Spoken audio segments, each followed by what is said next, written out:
Like joy is not waiting for you on the other side, or you're not disqualified from experiencing it because of the way your life is. Joy was actually made for the people like you. It was not made for the people that have it together. It was not made for the people that are comfortable. It was made for the people that have nothing else to hold on to. They have like everything was stripped away. They're dying, you have a chronic illness, like you've seen death, you've been close to it, or you're in poverty right now and you're not sure how you're going to climb out of it, or like the death of a dream, and you feel like crushed and a little bit abandoned and neglected by God. Like joy was made for you.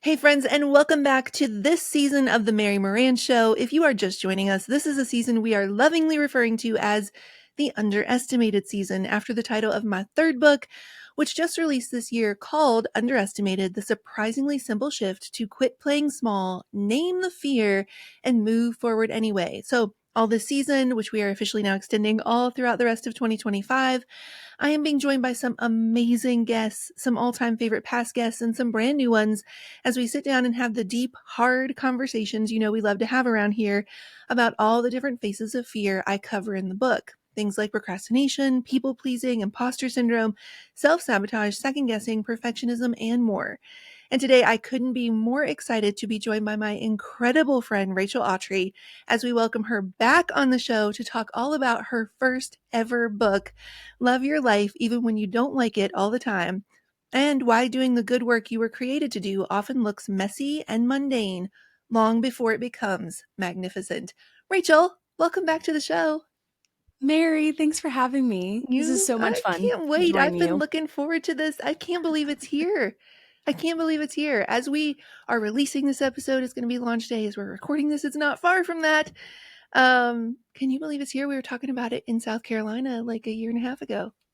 Yeah, so unreal, but like just the coolest thing. I mean, you know this, but because this is not your first rodeo, this is in fact your third. You've done this so many amazing times, and you've done it so excellently. But you get to the end of it, and you are at this point where you kind of like yield it. You're like, you know what? Like this has been something that has been stirring in my heart that's now binded in a book, Yeah. but is not yet really in people's hands. And so it feels like a very sacred space to be in as an author. This next week is just full of expectation and excitement and Yeah. I love that. Actually, that leads me into the first question I have for you. The whole title and subtitle of the book is Love Your Life Even When You Don't Like It All the Time, a realistic guide to unlocking joy in life's messy, mundane, and magnificent moments, which is why I talked about that above. And having done this 3 times and it not being my first rodeo, I know how stretching into the end of yourself, both writing, that's a whole beast of itself, and then launching a book can be. And so the question I have for you is, how have you liked your life while being in the thick of writing, while being in the thick of launching? So kind of like comparing the like aspect to the, of course we love it and it's the work we feel called to do, but how have you kind of continued to point yourself to the liking even in the thick of it? I think one of my favorite parts about this was, I think, watching it become an overflow. Something that I think that I had become so natural at and habitual at, and it just was such a privilege to be able to do it with editors where they're like, hey, Rach, I don't think people think about it as elementary as you think about this. Like, you have to put this in their minds. It was confirmation to me. Like, there has been a transformation in my own self that is now so evident because of the overflow that's happening on these pages. And so regardless of what was happening around me, I was kind of at this really cool perspective that even my faith gives me, where I'm like, praise God that there has been a shift. And like, this is proof for even me that this actually works, Right. because I'm sitting here on the side of it and it's overflowing. Whereas before, a decade ago, I was like, that is just a load of, silliness. And so now I'm like, okay, it actually works. Right. Oh, I love That was that answer. So let's kind of let's go back, a little bit more. Let's kind of dig a little bit more through living the message of this book, even long before you wrote it. On the back cover, it says, "Let's be honest, there are days where you look around and wonder why you don't feel happiness when everything around you says you should." It goes on to say that love your life is a love letter to those who have worked really hard to build a beautiful, shiny life that sometimes still feels a little lackluster. And you talk about in the book, there's one part later in the book where you say, "I'll be honest, admitting that sometimes I don't like my very likable life isn't a place I really wanted to go." Yeah. And so, I'll just sort of build out the question just a little bit more. Another place in the book, you describe a moment saying to yourself, "Don't dwell on this, just put on a happy face. Your life is so much better than so many others. Like, you should be happy." And you say, "In my head, I knew it was just a bad day. So why in my heart did it feel like a bad life?" So kind of just drop us right down into that scene Mm-hmm. of, gosh, like this, I don't want to talk about the days I don't like my very likable life when I feel like I Yeah. should be happy. And anybody would say, like, "Oh, what are you complaining about?" Right. What a cringy, weird feeling to have. You're Right. like, am I a brat? Am I entitled?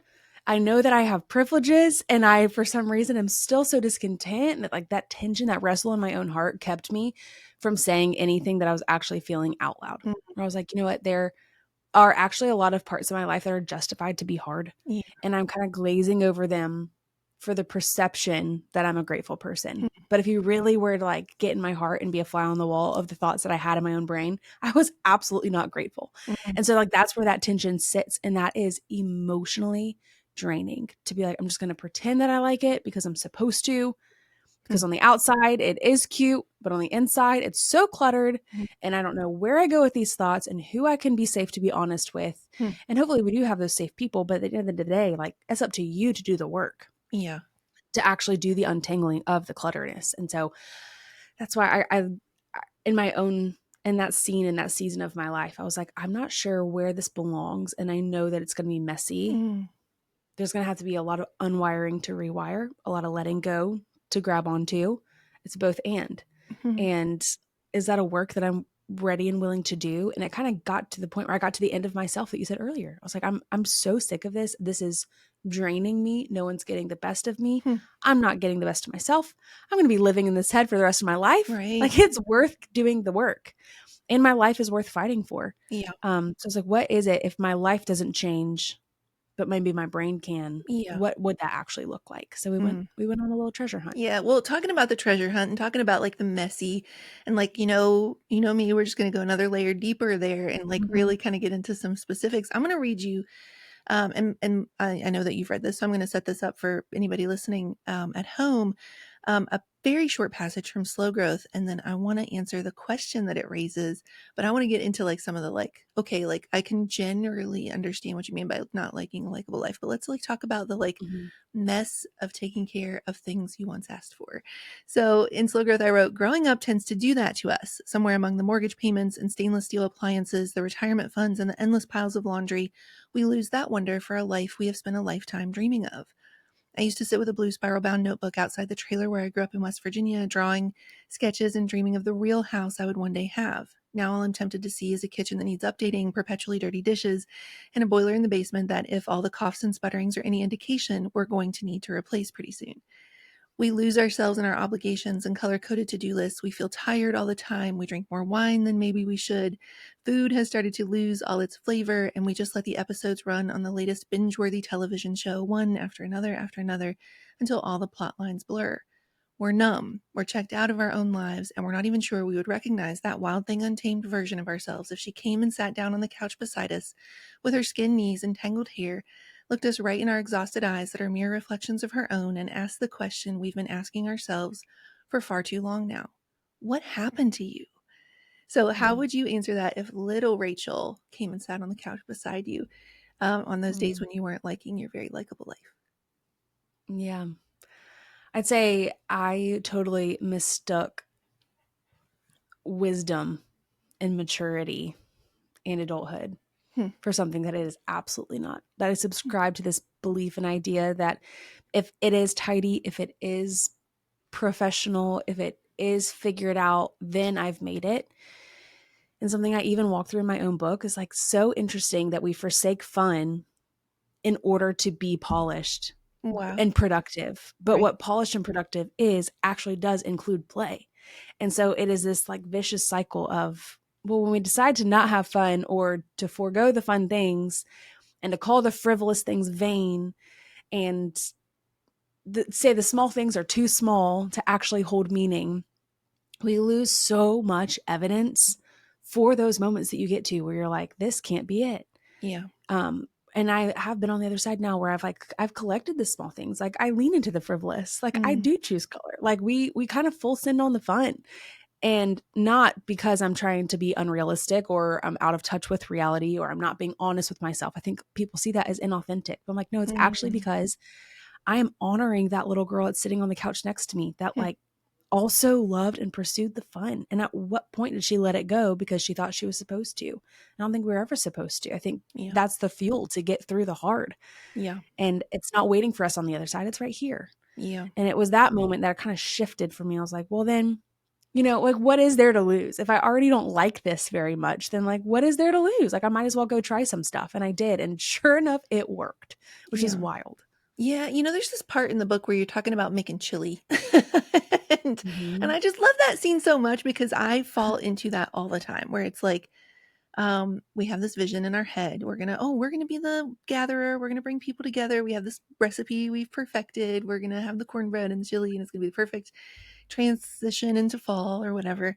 And we're going to have the cute house. We're going to have the house people want to hang out in. Like we have this vision in our head. And Gretchen Rubin in the Happiness Project talks about how most of the happiness we find is in looking forward to things versus the actual living of them, because the expectations reality rarely meets our expectations. And so just kind of drop us right down into the middle of the chili scene of like how quickly even just like small or not so small, depending on, how much you really care about chili, of like what can kind of throw off going from this like life that you should be loving and enjoying and it's so great to like, nothing goes right. Right. Yeah. So for friends that haven't read the book or grabbed it, or just to give you context, the idea is I was making this chili and it was to have friends over and all the things. And I dropped way too much of a very spicy ingredient into the pot chili. And like, actually, it kind of ruined it all. It's like, this is going to be hard to overcome. And I let that moment truly begin perpetuating like my spiral into this, oh, this is actually so hard. This is why I don't have people over. This is why it's hard to make friends. This is why motherhood is so difficult. Right. And it just let my mind get to that place because it just instantly got so intense for me because, again, I didn't have the tools in my tool belt to take care of the situation at hand. So I kind of just like allowed it to ruminate and get to a place that was so hurtful and not helpful at all. Yeah. And I think that that's our body's way of trying to protect us. But unless you've actually done some work and realized that hard, air quotes, has a spectrum from like very minor inconveniences to very tragic things. Right. And there's actually a place where your hard fits on this relative spectrum, that having too much cayenne pepper and chili is not something that's going to warrant the same kind of reaction as a devastating phone call. Like our nervous system needs to learn the difference. Right. And for that to happen, we also have to, going back to the beginning of the conversation, be honest with where we are. And the less honest we are about it, the more kind of blended they all become, where you're like tripping over a Lego is just as hard for you as getting rear-ended on the way to work. And we need to understand where it fits so that then we can actually understand what reaction or what even offense, not even defense, what are the things that we can do beforehand, knowing that something is probably going to happen today, because today is today and earth is earth and we are human. Like this is just a tricky thing to do. Yeah. So to give context, yes, that is kind of also what woke me up to, maybe I'm making things harder than they really should be. And that was a hard truth to swallow. Yeah. If I remember right in the story, the dumping of the, was it cayenne? Yep. I think something hot, whatever. Something spicy. Happened, or at least in the moment you thought maybe it happened because somebody forgot to put the thing the on cap that back on. makes it sprinkle The instead sprinkler, of pour. whatever you want to call it. Yeah, whatever that thing is. And what that brought up for me is like, that's exactly what I'm describing earlier with like, the expectations versus the reality, and just sort of like what it's actually like to be in the moment versus like dreaming about having that moment. And it's like the messiness that other people bring into your life as well, right? The people that you live with and love come with all sorts of chaos, and you also come with your own chaos into the scene. And so Justin, for example, left to his own devices, he doesn't like to hear cabinets slam, so he doesn't close them. So, like, left to his own devices, it looks like that scene in The Sixth Sense where she walks out of the kitchen and all the cabinets are closed and she comes back in and they're all open. Or, the dogs with like the muddy paws everywhere. I was having a moment 2 mornings ago where I was like in fuzzy socks and like in my Vineyard Vines Christmas pajamas in July. And it was just like so cozy. It was raining outside. And then, of course, the dogs come back inside soaking wet floor everywhere. My socks are now wet, and it's like it goes from like this like idyllic in social media, highlight reel Right. scenes to the actual reality Mm-hmm. of getting to love these people, getting to love love and take care of the things you've been trusted with. I saw an Instagram post that was something like realizing that the work you're complaining about is stewarding the blessing you asked for, or something like that. That's right. Oof, that hurts. Oof. But Yeah. it's like there's the Rachel who longed to start a family, and then there's the Rachel who would never change that, but oh my gosh, is this loud? Is this Right. messy? So Exactly. just talk about that a little bit. Yeah. I think, yes, that I say that frustration is a missed expectation.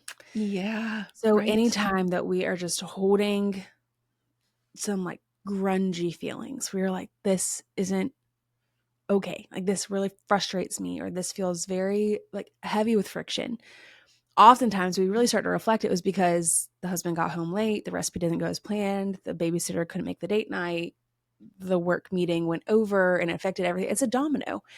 And I think for us, what we want to think is, well, then maybe in the moment we try to like convince ourselves that it's not that big of a deal. And then that's going to be the anecdote to never feeling this way again. Yeah. And I don't think that's it. I don't even, I think that's so inauthentic. I think that's not integrous at all. Hmm. Like I want us to have a space where we can say, this is really hard. Like, I'm so disappointed. I really was looking forward to this, and being honest with the emotions we have without it devastating us. Yeah. Okay. So then the question is like, well, then how are we honest with our feelings without feelings becoming facts and then Mhm. dictating how we move forward? Right. Like, that's why doing the work today, preparing for something to happen tomorrow Hmm. is worth it. Yeah. Because the small things that I'm collecting today are going to give me the margin, the ground to stand on, the truth to cling to when things do start to fall apart, because we're told that they're going to. So it's Right. not a win. It's not if it's a win. So we're just trying to figure out, okay, so what is it today that is actually worth giving time and credit to? Like Yeah. I want the scoreboard on a football field to have more points on the good side than the bad side. Yeah. Like I want, for me, on the drive to work this morning, there's the sweetest lady, super cute, probably in her 80s, putting on her hot pink lipstick on at a stoplight, and she Yes. missed the stoplight, or like when it turned green, and the guy's behind her honking, and she just waves at me like, isn't this funny? And I was like, okay, so silly as that sounds, like that goes in my back pocket to Mm. be like, I love humans. Like we're hard, but we're funny, Yeah. like I love that moment. So that when something happens tomorrow, I have, again, the point on scoreboard that fights for the fun, that fights for the truth, that fights for the good, not because the bad isn't bad or the hard isn't hard or Wow. whatever. The frustration isn't worth you spending some time and really actually lingering in the fact that you're sad or frustrated about it, Yeah. but because that doesn't have the final say, and it can't if we want to build a life that we love. Yeah. And so I think people look at, again, I used to too. I used to look at those moments as so frivolous and like, that's not going to actually hold any weight. So I'm not actually going to do the work to etch that into my brain. Mm. And then when the hard thing happened, that is what I gave the weight. And so that's what became more true for me, is that people are hard and relationships are messy, and that's just the way it's going to be. Mm. So Yeah. long answer to basically say, like, it is up to us. And I think that work starts today, not when we need it to Right. start working. Right. Talk to us about Ophelia and what she taught you about what abundance really is. Yeah, it kind of goes to exactly know what we're talking about. Mm-hmm. Is Ophelia is this orchid that I was gifted, and I was kind of gifted it. Whatever, I got this orchid, right, and I was so excited about it. I joke that I have a black thumb. Like plants come to die. Same. I actually Oh, have same. literally. I'm like, where is it? Probably hit it. Oh yeah, I have a plant up here on my shelf, and she's not doing well. But anyways, someone was like, you could get an orchid. It's so easy to take care of. You literally just water it, give it sunshine, like very hard to do. Well, when it came home with me, I took out the instructions and I tossed it in the trash because it wasn't cute. And I didn't read the instructions first. Yeah. And so I didn't know how to properly take care of it. So I did my best, kind of guessing like, oh, it's a plant. It needs sunshine and it needs water.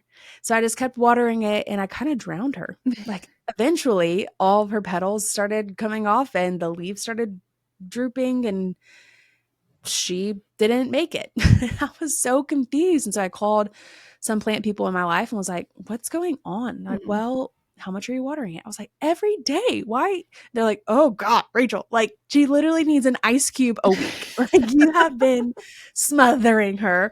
And I didn't know. And I think that so many of us, like we're going through life the way that we think we should because we heard some kind of rule somewhere that we picked up and claimed it as something for us. And we march on forward. And then one day we're like, this doesn't work. And so we have to go back to the drawing board with, in reality, what if we really just did the work in the first place and kind of Yeah. understood like how have I been made? How has Mary been made? How has our Mm. friend listening been made?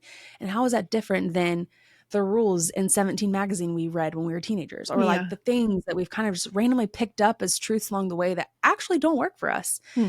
And I think a lot of that is too like I want us to get to the root of the diagnosis rather than just like going out and buying another orchid and the same thing happening again. And us being like, well, I guess I got a black thumb. Right. Right. And in reality, it's not. It's not that I have a black thumb. It's just that I was too lazy to actually do the work and read the instructions. And so Mm. I want that for our lives too, if we looked at that as a big metaphor. Yeah. Like it's just do a little bit of the work up front and there's abundance on the other side because you know how to properly take care of it. And you. Yeah. Yeah. You say, because of my overwatering, the roots had rotted. Following the world's directions to loving our lives can be a lot like continuing to water an overhydrated plant. And this, of course, makes me think about when we walk through dry seasons and like our Mhm. human brain that's so scarcity focused is so wired to assume that dry seasons, seasons of lack, seasons of less are Mhm. inherently bad, that we're inherently being hurt Yeah. by them and or we're being punished, because of Mhm. them.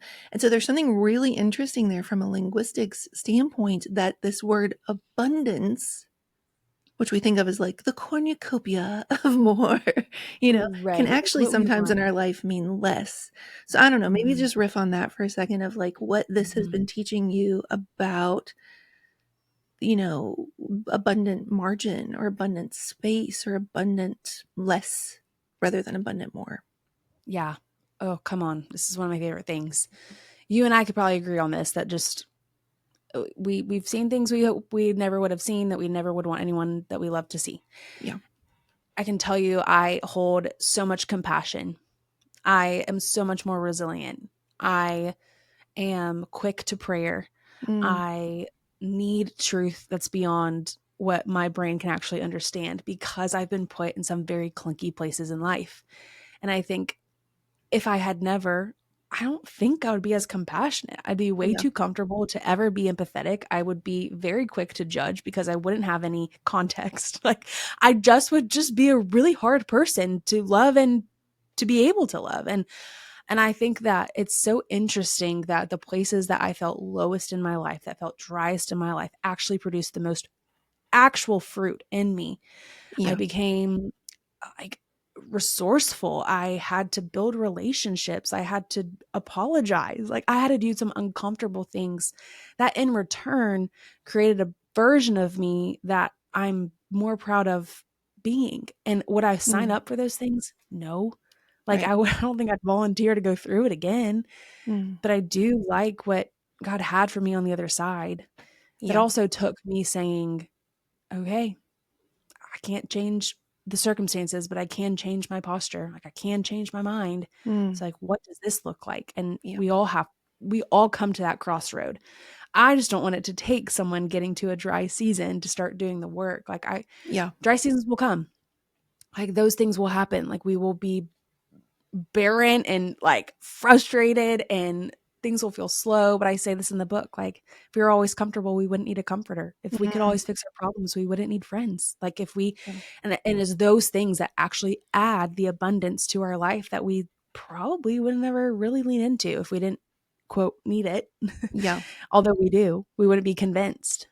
Yeah. Right. There's something kind of interesting here, kind of building off of that. You say, in those fragile and frustrating times, it's easy for me to believe that it shouldn't be this difficult, and therefore something's wrong with me or where I Mm-hmm. am. And I see this a lot in the work with fear, and underestimated, and in my coaching calls and things like that. It's this belief, like with the fear, it's like, oh, if fear showed up, then that must mean I'm not meant to do it.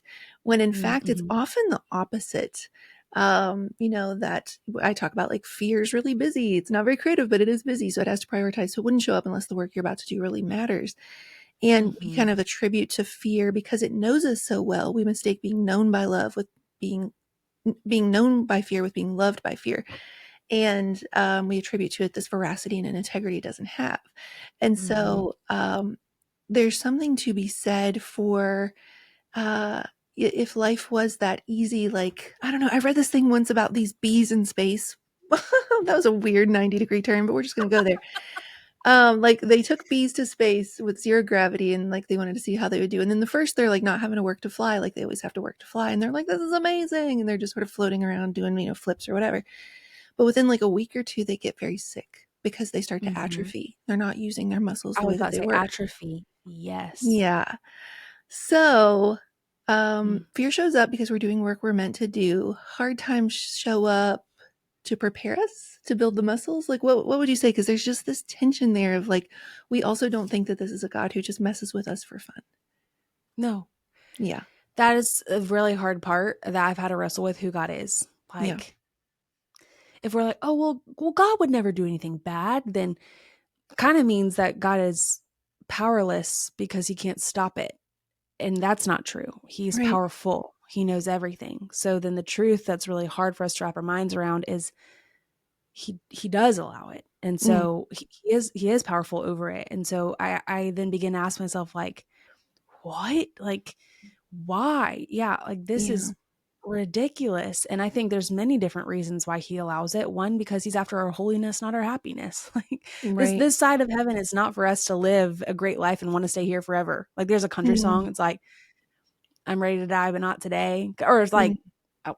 something about I'm not ready to go to heaven. And I'm like, no, I'm ready. I'm ready to go to heaven. Like I know the hurt of life. So I don't want to be so Mm. comfortable here that I don't understand the urgency of kingdom matters. Mm. Also, I think that it's also like a testimony breeds testimony. Like I have been encouraged by women that have walked through before me the things that I have seen. And I have had a really cool opportunity to help other women walk through things that I have seen. Right. And I think if none of us were to walk through anything hard, well, first off, that's never going to happen. But the one girl that does would actually be lonely and have every right to believe that she is because no one actually could understand her. But how Mm. beautiful that the brokenness is not the brokenness is here for anyone. It does not exclude. It does not discriminate. It is for everyone, but also how kind that there are Yeah. other people that do see you. Mm. And if we're going to play the advocate, I don't know, it's hard because I'm like, I want to have a two-part conversation where like, if we're also going to be mad and blame God for all the hard things, we also need to give him credit for all the good. And Yeah. we're very slow to do that too. So I'm like, Right. if you want to bring God into this conversation, then I also need to hear about where you're grateful, where you see him, how kind he is to you, who he is in your life right now, Right. just as much as I want to hear about how angry you are. Like, Oh, that's good. like it has to be a both and. Yeah. And that's what a That's really good. relationship is. It's hard. Yeah. And thankfully, like he's not just a God, he's a father Mm. who cares. And Yeah.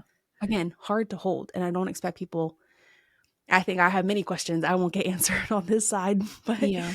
but that's what I kind of come back to is the world is so hard. The world is so broken. We will see so many things we never want to walk through. Yeah. Yes, I think God definitely allowed it, but also how kind of him to leave behind a trail for us to go pick up all the breadcrumbs of all the beauty that he's trying to pursue us with at the same time. It's Wow. like, I know Yeah. this is hard. But did you see those flowers? Like, I know this is hard, but like, did Hmm. you answer that phone call from your friend? Like, I'm trying to pursue you in the middle of it. And that Hmm. is Right. like, that will always blow my mind. So I had this later in the notes and the questions, but since you mentioned a little while ago the comforter, we wouldn't need a comforter if we we're comfortable. This is a question. I'm just going to preface it with this. We sometimes do this on the show where I don't expect you to have the answer. It's a very deep theological question. So we're just going to kind of let it hang out there and see what happens. Yeah. These are the kinds of being that big, philosophy major that I ponder. And your book had me pondering this. So I'm just going to lay it all out and we'll see where it lands. You say, because let's be real for a second, if life were comfortable, would we see the epic need for a comforter? If we could solve all our problems on our own, would we be quick to pray? Would we raise our eyes and marvel at all the ways God sees us through and sits with us in the midst of hard things? Or would we hurry to take the credit and pat ourselves on the back? And I say, let's kind of like sit in some deep theology for a second. The thing that I was thinking about is like, presumably that was the original plan in God's great experiment with humans, right? We were going to be in paradise. We were going to be in a garden. We were going to have everything provided. We weren't even, we were going to have dominion over and steward, but we weren't going to be like laboring. We weren't going to have birth pains or any of that kind of thing. And so if the original plan was to live in comfort and that comfort did not create separation, that we actually stayed very, in communion and very close. We know the humans were humaning and they messed that up. But the question that I have is like, how do we think about, if we were so comfortable, we wouldn't need a comforter, which I agree with. And I have felt that in my life. But in Underestimated, I talk about some of us have this really complicated relationship with more, sometimes with more meaning just simply not struggling, where we're convinced that would be our downfall. So how do we think about what you're saying with the being uncomfortable gives us a need for a comforter without taking it to that next step in our brains of, therefore, I must always struggle or I might be distanced from God. So big question there, but this is how Mary's brain works. So anything that comes up, riff it out there. I hope you know that like I am the nerd. You can do this. Like if anyone, I am honored it's me. This is what keeps me up at night, Mary. This is why I'm like, take me to seminary. Like I have these thoughts and I'm like, I need to be in a classroom for this to be happening in my brain right now. Yes.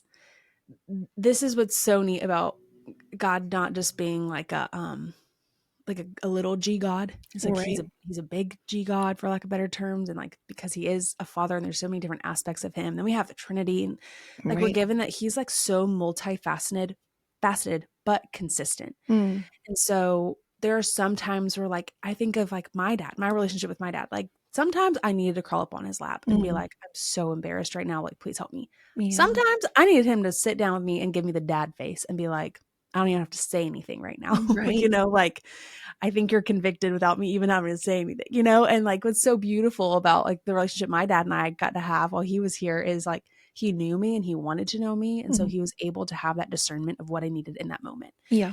And similar to our Heavenly Father, who's like, not only do I know you, I made you. Like I very much know you. Right. And so sometimes like Mary does need to be like comforted and like her hair to be played with and like for her just to be like doted on. And then there's other seasons where God's like, okay, girl, we got to get to work. Like I got something big prepared for you. We got to have the muscles to carry it.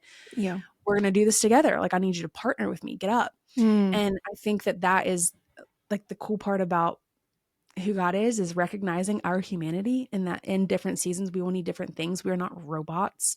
So we're not always going to be like so weak and fragile that he's like, I'm just going to let you do your thing, babe. And like that we're spoiled. Right. But I also don't think that he's like such a disciplinary, like militant father that like we miss out on like the care and like the nurture. And so it's like it's a both and in order so that we do see that we have the opportunity at least to see the multifacetedness of who he is. Yeah, that's good. That would be my answer. Like, no, I don't think that means you have to struggle all the time, but it means that because you will, we can take heart because he has overcome the world, which is what scripture tells us. Do you see Christian women in particular really struggle though with like moving into a place of like they feel a lot of guilt or they're afraid it'll be prideful to start to have their businesses be really successful or their income grow or their platform grow or whatever? Talk about it, Mary. Yeah. Do that all the time. Because there is that fear that any level of worldly comfort will therefore and without fail equates to drawing further from God. Like there's just this, I don't know, there's this, we hear things like it's easier to get what is it, a camel through the eye of a needle than a rich man into heaven, or whatever's in the Bible there. It's a little more specific than that, but there Oh you my go. gosh, yeah, yes, a whole thing. Yeah. If we could talk about women that profit in business that are also believers, like the ambition plus faith conversation, Yeah. bring me back. I want to have it. Oh, I have such a heart for that too. Deal. Okay, real quick on that. For anyone that's listening and is nodding their head and is like, yes, yes, yes. What do I do with that? I just want to leave you with this truth, which is like, if anyone should be excellent in what they do, should it not be us? Ooh, yeah. So like, they're also allowed to be excellent in what you do. And I think that that is giving God credit. And the difference between the world being excellent and us being excellent is we don't take the credit. Right. That's the only difference. Right. There's money being exchanged, a lot of money being exchanged every day. And if you have a big or small part to play in it, doesn't really matter. The difference is like, I'd rather the like economy on earth be accumulated for the good of the kingdom. Yeah. And there's a lot of not good things going out there with money. And so Right. at the same time, I'm like, we could talk about this all day long, but you being excellent is giving God glory as long as you give him the credit. Yeah. So permission to be excellent in what you do, Queen. Oof, love that. Love that. Work as if working for the Lord. I love that. Okay, so let's talk a little bit about what I labeled radical acceptance in the notes. You say part of liking your life is admitting that sometimes you don't. We can't fix what we won't get honest about. If today was challenging, frustrating, or chaotic, let's call it what it is. Because if the reason for the bad day stays hidden, tomorrow may look very similar. And one of the concepts in sort of like therapy and psychology is this idea of radical acceptance, that before anything else, you have to accept what is, as opposed to saying this is how I want to, this is what is with your finances versus what you want to sort of imagine that it is without opening up the bills, tale. Yeah. That's like one of the hardest parts of like getting right with your finances, actually opening up the bills and reading the actual statement, right? Just beginning from that place, there's this tension, a lot of things that I hear and I feel myself of like, when we're thinking about radical acceptance, is like, what is the line between accepting what is and it sort of blurring into apathy? And so what do you say to the second part, that loving your life, even when you don't like it, might cause you to, like, how do we lean into contentment without leaning into settling? I love this. My favorite instruments are like strings, violin, cello, guitar, even a piano, like anything that has like a chord. Yeah. And I think about this, it's like the only reason why those instruments work so well is because there's tension on it. And similar to us, like we are these beautiful instruments that have to have some tension in order, when we do get plucked, music comes out and it's not just this like off note that needs like to be reset. Yeah. And so like if we were to run with that, I think that we do live in this Venn diagram, which is why we walk by faith, not by sight, because it doesn't really make sense to the eye. It's not natural, it's supernatural. Right. There's this Venn diagram where you're like, I'm like a little bit like wholly discontent here because I know that there's got to be more for me. And God's like, exactly. Like, yes. And we can't sit there too long, because then it does become like this weird, like, okay, now I'm actually discontent, not just like wholly discontent, like this world is broken and I will need something beyond it. Yeah. But then there's this other side of it where like we are called to see God and like to be grateful and like have some gratitude a part of the ways that we're living, because he is sovereign. Like he has provided, like he is continuing to pursue us and show up. And so there's this both and that I think is the proof that there's a soul in our body that does crave more, Right. but is also allowed to love here too. That's a good answer. That's where I'm like, again, like how kind of God for this to be a place where it's like, this can't be forever. And he's like, it's not. Like, trust me. Like this is rough. I know it. Yeah. But then the other side of it, but I also have you here on purpose and I really want you to lean in. Yeah. And so it's a both and that, yes, like again, I literally, if you asked me if I'm so for real with you, I'm a pendulum, right? But that's our journey here, is trying to figure out, okay, like discernment. What do you have for me here that I would miss if I wasn't in this space? Like, what does partnering with you look like today? Is like, what do you know that I need that I might not know that I need right now? And so I'd say if you feel the tension and you're like, I feel bad because I want more, I'd say that's actually how we were designed. I think if we were totally cool with this place here on earth, we wouldn't be like quick to tell people about Jesus, our Savior. And then also at the other side of it, I think, but he also has given us so much good that I want people to know that, again, He is here. Yeah. He's Emmanuel, God with us, Mm. not just waiting for us there too. Yeah, the next question I have for you really builds on all of that, and I think that everything you just said cross applies to this question. So we'll just kind of go like even the Yeah. layer beyond that. The next question is like the people who aren't loving their life, not even specifically because of the specifics of their life, but more because of Mm-hmm. the conditions of the world. And Mm-hmm. I'm seeing this Mm-hmm. everywhere, Rachel, everywhere. Mm-hmm. Everywhere I'm looking. I'm not active myself on threads very much, but I am sort of reading them and I'm kind of taking it as like a pulse and a temperature Yeah. of where a lot of people are. And I see so many people basically having this kind of like um, dystopian, it's over kind of feeling, Mm-hmm. whether that's, the environment, climate, or war, or famine, or what, fill in the blank of whatever Mm-hmm. thing they see. They're speaking about it as like this is not a season. It's downhill from here. Like it is not going to get better. And Mm-hmm. so whether it's something like that, as existential and big scale as that, or maybe it is something specifically in their life, and like you say so many times beautifully in the book, you are not here to like gloss over or minimize, losing a child or parent, or like the real, sick, chronic illness that Oh yeah. people go through. So whether it's personal or the world at large, if what somebody is feeling is not like this is just a hard day or hard week or hard season, like what if they are feeling like, I don't think it will ever get better. I don't think it will ever get back to what we remember as good, if we can even Yeah. find a time to remember whatever. This whole idea of like, I don't know if this is a specific correlation, but it kind of reminds me of the scripture, like hope deferred makes the heart sick, but they feel heart sick Yeah. That's so at a good, lack of Mary. hope. So what do we say to them? What do we say to the I world would right say now? this is probably one of my favorite parts of the whole book. Mm, Like, and even when writing it, I was really wrestling with my editor about it. I love them to death, but it kept bending towards like, you have some control. And I'm like, but we don't. And like, I've been in situations where I'm like, if I read this book, I'd throw it across a room. Like, I need to make sure that it works for everybody. yeah. So I tell you right now, if you're that girl, it's like, she doesn't know. This is not for me. Mm, She has no idea. I'd say, actually, you're right. I don't have no idea. But I can tell you right now that you're not excluded from this, yeah. that it's not actually that it's joy. Let's go here for joy for a second.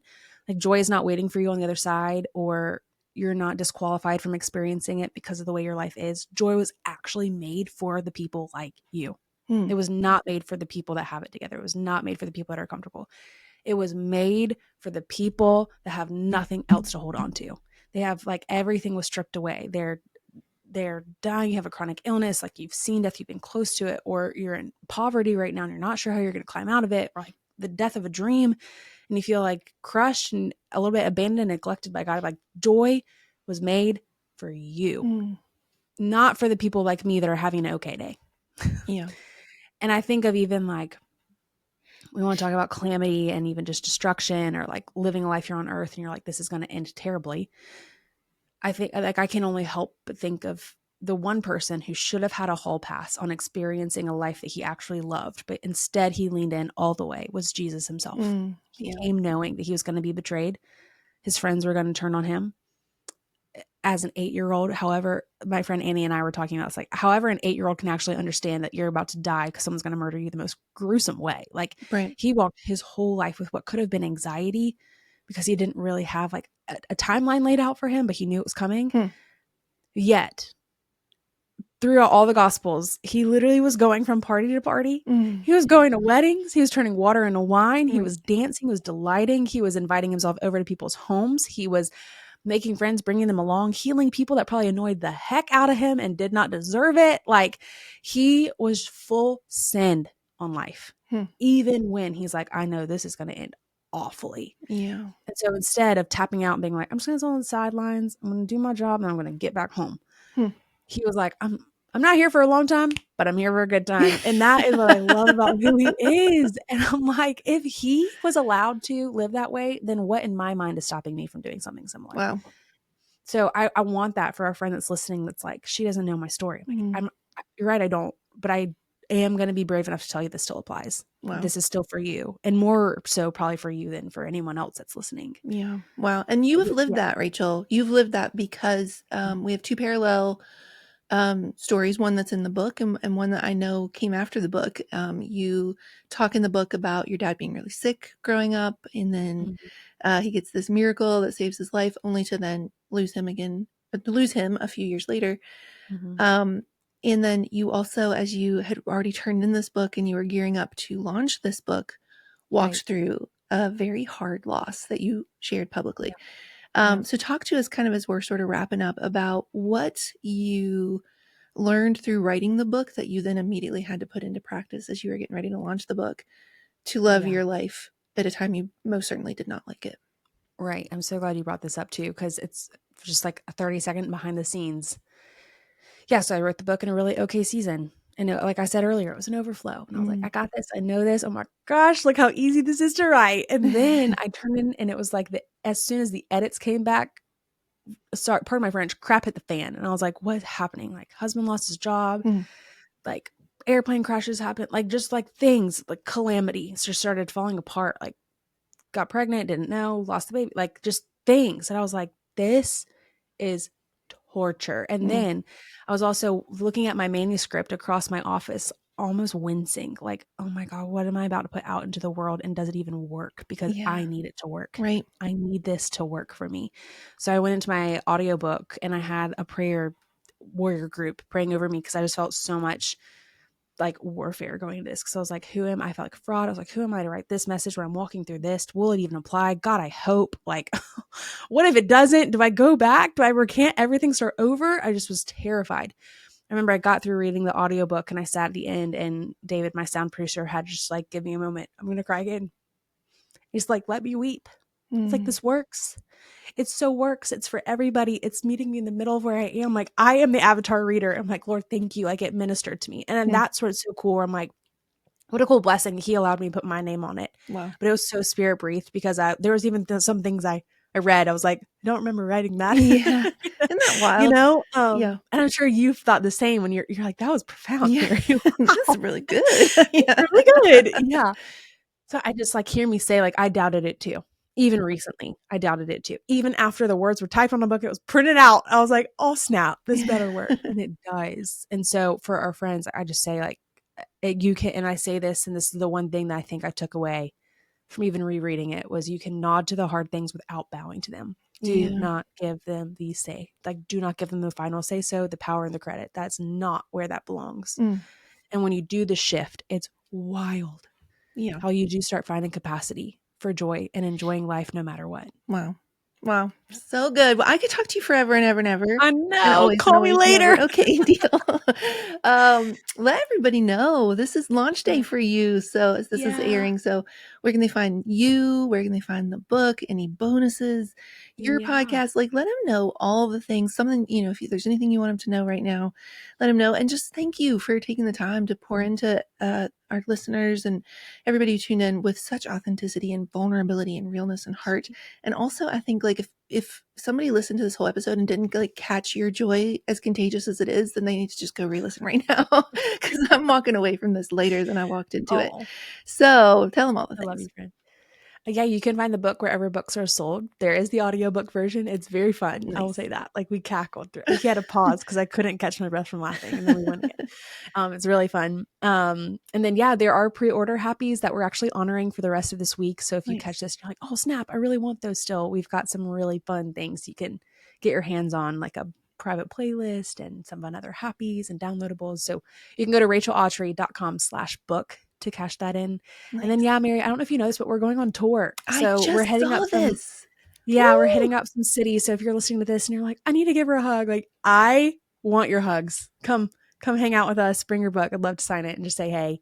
And that's all. So you can also find the list of the tour on rachelawtrey.com/book. Love it. Love it. And then Rachel Awtrey on Instagram. We're going to be, got it. I think maybe the going day live before soon. This comes out, actually. So we will have gone live. It'll probably still be up on Instagram. Go check it out. Oh, yeah. We went live yesterday, friends. If you're listening to this on the 5th. There you go. It'll probably still be on Instagram. So go check that out. All right, friends, the book is Love Your Life Even When You Don't Like It All the Time, a realistic guide to unlocking joy in life's messy, mundane, and magnificent moments. It is out now everywhere books are sold as of today. Get this in your hands, get it into the hands of a friend who needs it. And for now, I want to leave you with these words from Rachel. Abundance is choosing to believe that God is working with you and for you, even when life looks different than you hoped. Life is hard, but it's so good, and it's yours for the taking. Until next time, friends, this is the Mary Marantz Show, and welcome to your underestimated season.